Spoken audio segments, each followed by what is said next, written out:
She's a pot of gold at the end of a rainbow. She's the stars at night.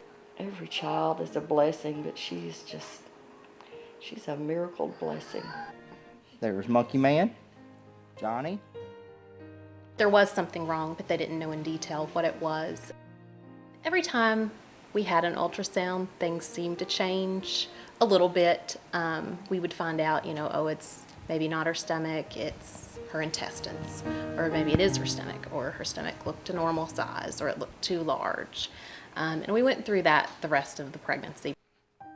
I'd gotten home one night. I noticed that she was not moving. So we called the doctor, went in for an ultrasound, and they hooked me up to the monitor. And they said that she was in distress. Her heart rate was very low, and she needed to come out immediately. So we went upstairs.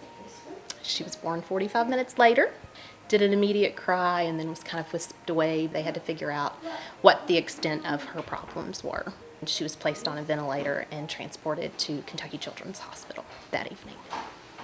We went in to see her, and it was at that time that we were approached by two of the doctors there at UK. They sat down with us and pretty much said within the next hour they had to take Abby in. She was going in for a major surgery. So I begged them to get my wife over. Doctor made a few phone calls, and they were able to get Farrah over before they took Abby away, which is one thing I've always respected about the hospital, is that those doctors took the time to say, yeah, they don't have a choice. We'll go pick her up in our own car if we have to. She needs to see her daughter before she goes in, because we knew how serious it was.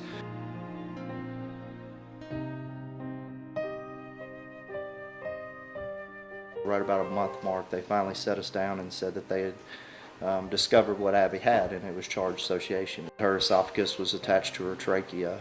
She did not have an esophagus. She had a blockage in her intestines area. She had a blockage in her left nostril. She had loss of hearing in her left ear, partial deafness in her right ear. She had colobomas, which are blind spots on the eyes, and she had the heart defect. So that was sort of her main up and down. But externally, you really couldn't see anything wrong with Abby. She really naturally looked like a gorgeous little girl. Fortunately for the UK Children's Hospital and the great work that they do, 70 days later we were able to take Abby home, and that was a miracle in itself. They started picking Abby up, and they put her in my arms, and I just burst into tears, and I was like, oh my God, I'm getting to hold my baby.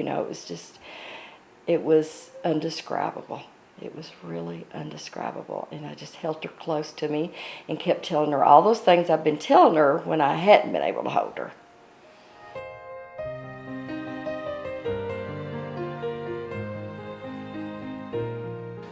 We were so fortunate to not only have a children's hospital, but to have a great children's hospital. I just can't even tell you how close a bond that we got with all them.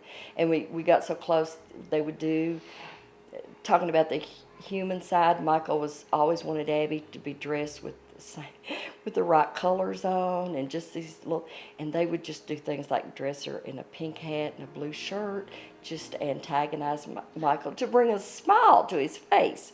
It was the human part that I don't think we'll ever forget them.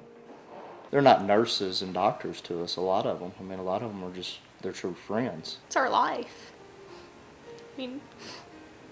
Our baby girl's here because of it.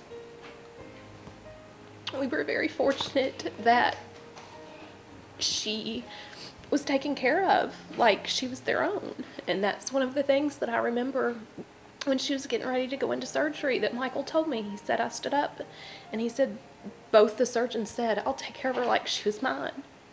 And they did.